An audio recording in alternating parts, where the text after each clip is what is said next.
میرے دوستو، انسان کو کل عقل بھی مل جائے تو پھر بھی اللہ کی حکمت کا وہ احاطہ نہیں کر سکتا۔ رب کریم کو زیادہ پتہ ہے کہ ہمارے لیے کون سی چیز بہتر ہے اور کون سی چیز ہمارے لیے نقصان کا باعث ہے۔ اللہ تبارک و تعالی کی حکمت یہ چاہتی ہے کہ میرے بندے پریشان نہ ہوں۔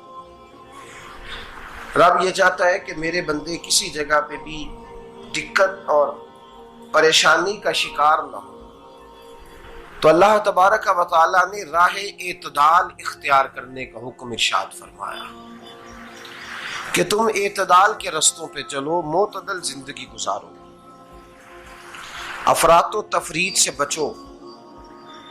آج جس معاشرے میں ہم وقت گزار رہے ہیں، اس معاشرے میں ہم اس بات کو سمجھنے سے قاصر ہیں کہ اصل ہمارا مسئلہ کیا ہے۔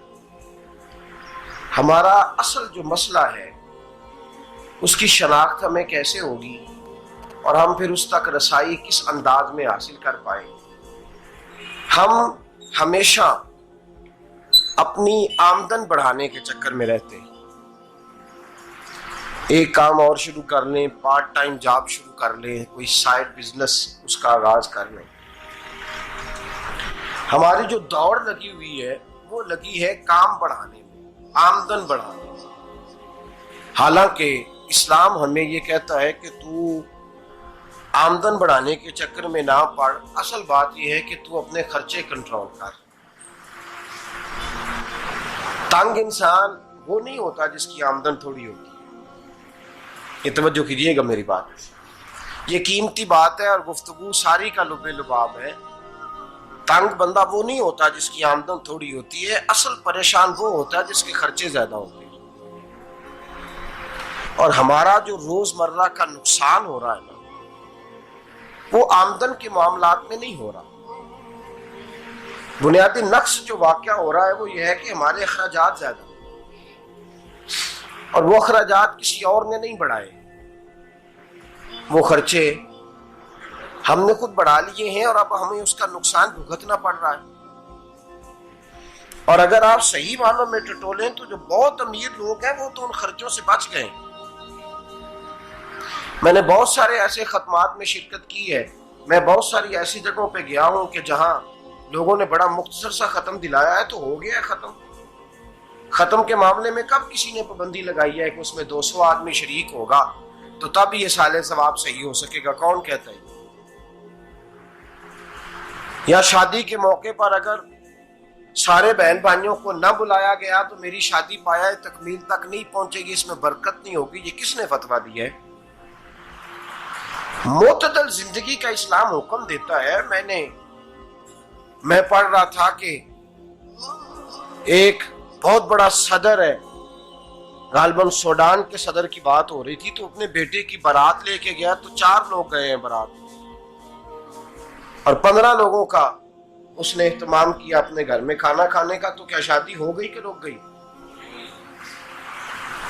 تو بھائی راگ الاپنا اس بات کا کہ بڑی پریشانی ہے، کوئی سائیڈ بزنس شروع کیا جائے فلان جگہ فلان جگہ فلان جگہ، تو اصل معاملہ یہ ہے کہ پہلے ایک بندہ کماتا ہے تو پھر بھی گھر ہی چلتا ہے، پھر بڑا بیٹا ساتھ شامل ہوتا ہے تو پھر بھی گھر ہی چلتا ہے، پھر منجلا بیٹا شامل ہوتا ہے تو پھر بھی گھر ہی چلتا ہے۔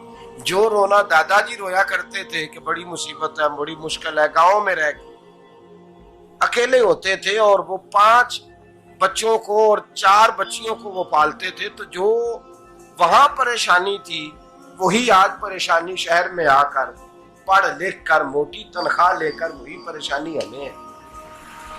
تو میں جس نتیجے پہ پہنچا ہوں اس کو پڑھ کے، قرآن مجید کی چند آیات کو دیکھ کر اور اس مفہوم کی جو حدیثیں کتب احادیث میں پائی جاتی ہیں اور ہمارے بزرگوں نے ہمیں جو مزاج اس حوالے سے دیا ہے، میں اس نتیجے پہ پہنچا ہوں کہ مسئلہ آمدن کا نہیں، مسئلہ خرچے کا ہے۔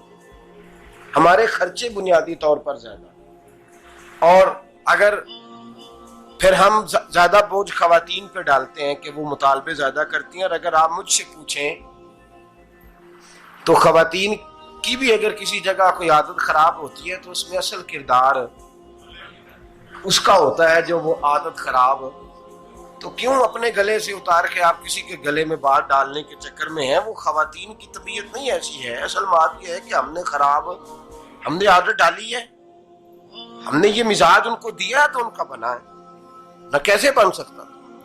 تو اعتدال جب تک زندگی میں نہیں ہوتا، پانی پیاس بجھاتا ہے لیکن ایک گلاس ہی ہو تو پیاس بجھاتا ہے، بالٹی کو منہ کو لگائے گا تو کپڑے بھگو دے گا اس کے. حالانکہ پانی بری چیز کا نام نعمت ہے نا بہت بڑی اللہ کی، لیکن پیالے میں ہی اچھا لگتا ہے. کوئی مٹکا منہ کو لگائے گا تو تانگ ہوگا، پیالہ ہی بہتر ہے اس کے لیے. تو میرے دوست، مٹکے سے بھی بعض اوقات کام چل جاتا ہے، لیکن اگر کوئی کہے نہیں مجھے دریا ہی چاہیے تو اس کا تو گھر بہ جائے گا، سارا گھر بہ جائے گا اس کا. ہمیں دریا قابو کرنے کا موڈ بنایا ہوا ہے تو اس سے گھر بہا کرتے ہیں، اس سے گھر بنا نہیں کرتے. گھر پیالے سے پانی پینے سے بنتا ہے. اگر تو دریا پہ قبضہ کرنے کا موڈ بنائے گا تو گھر بنے گا نہیں، گھر بہ جائے گا. آگ نہ ہو تو کھانا پک نہیں سکتا، لیکن ہلکی آنچ سے کھانا پکتا ہے. اور اگر آنچ تیز کر دی جائے تو جی قرینے قیاس بات کر رہا ہوں، میں عقل سے ماورا نہیں کر رہا. قرینے قیاس سمجھانے کے لیے مثالیں دے رہا ہوں. ہلکی آنچ پہ کھانا پک جاتا ہے اور آگ تیز ہو تو کھانا جل جاتا ہے. تو کھانا اتنی دیر کھانے کے قابل رہتا ہے جب تک وہ ہلکی آنچ پہ پکتا ہے. تو جتنی مرضی تو کہتا ہے نہیں میرا گزارے نہیں، آگ تیز ہونی چاہیے، تو میاں جل جائے گا، جل جائے گا. ہوا نہ ملے تو سانس نہیں آتی، ٹھیک ہے؟ آکسیجن نہ ہو تو سانس ہے، ہوا نہ چلے تو گزارا نہیں ہوتا. لیکن اگر تیز جلے نا، اگر تیز جلے تو تیز چلے تو آندھی اور طوفان بن جائے تو چھتیں گرا دیتی ہے، جانیں لے لیتی ہے. ہم ہیں طوفان کے چکر میں، ہم ہیں دریا کے چکر میں، ہم ہیں بڑے لاؤ کے چکر میں. تو میاں ہلکی آنچ ہی اچھی ہے، یاد رکھ. اور ایک گلاس پانی کا اعتدال سے ملتا رہے تو وہی ملتا رہے، ضرورت کے وقت وہی بہتر ہے. تو پورے دریا پہ قبضہ کرنے کا پروگرام نہ بنا، تانگ ہو جائے گا. اور میرے عزیز یاد رکھ، ہوا سانس لینے کے مطابق ملے تو وہی اچھی ہے، جو سانس بند کرنے پہ آ جائے وہ ہوا اچھی. ہم نے چکر چلا لیا ہے کہ زیادہ پیسہ، راتوں رات پیسہ، لمبا پیسہ، یہ پلاٹ بھی میرا، وہ پلاٹ بھی میرا، گجرانوالا بھی، گجرات بھی، لالا موسیٰ کھاری اور پنڈی تک جہاں میں جاؤں میرے نام کی تختیاں لگی ہوئی ہونی چاہیے. اسلام منع